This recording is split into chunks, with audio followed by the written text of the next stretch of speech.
কিন্তু আমি বুঝলাম না, এরও 86 কেজি, এরও 86 কেজি, কিভাবে যায়? আমি ভাই 150 কেজি বলেছি ভাই। আচ্ছা আচ্ছা। আচ্ছা থাম, কল আসছে। আসসালামু আলাইকুম। ওয়ালাইকুম আসসালাম। এই গরু কেনা হয়ে গেছে, বাসায় আয়, দেখবি না? ও আচ্ছা ঠিক আছে, রাখো, আমি আসছি। বন্ধু, আমাদের তো কুরবানির গরু কিনা হয়ে গেছে, চল যাই। তোদের কি কোনো কাজ আছে? না, আমার কোনো কাজ নেই। এখনই যেতে হবে? চল যাই, দেখে আসছি। যাওয়া যায়। হ্যাঁ, যাওয়া যায়। চল তাহলে। চল যাই তাহলে।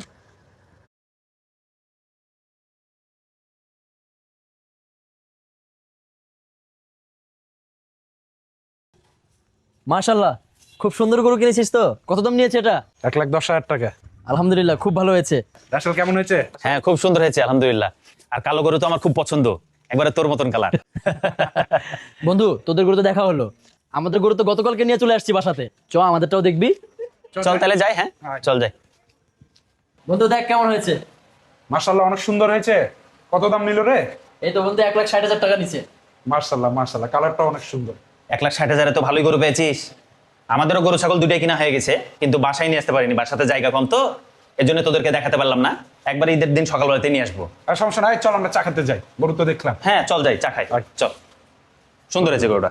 কিরে, তোদের তো অনেক বড় গরু দেখলাম, তোরা কি কষা টষা নিচ্ছিস নাকি? না বন্ধু, আমরা কষাই টষাই নিয়ে নি। আমাদের বাড়িতে 5-7 জন আমরা আছি, আমরা সবাই মিলে গরুটা কমপ্লিট করবো।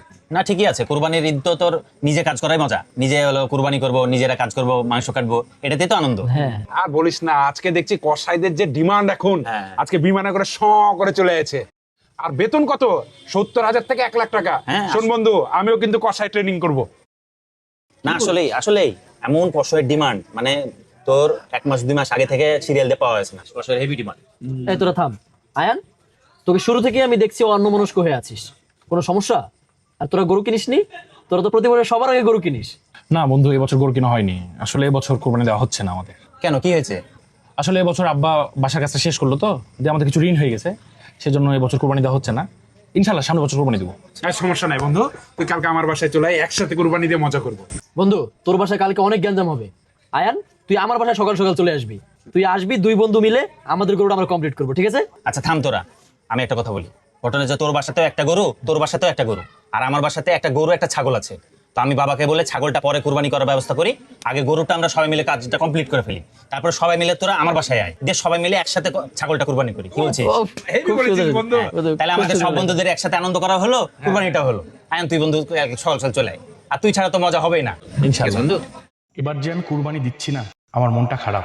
বন্ধুরা আমাকে বুঝতেই দিল না। আসলে আমি ভাগ্যবান যে আল্লাহ তাআলা জীবনে এমন কিছু বন্ধু আমাকে দিয়েছে। বন্ধুত্ব মানে শুধু পাশে থাকা নয়,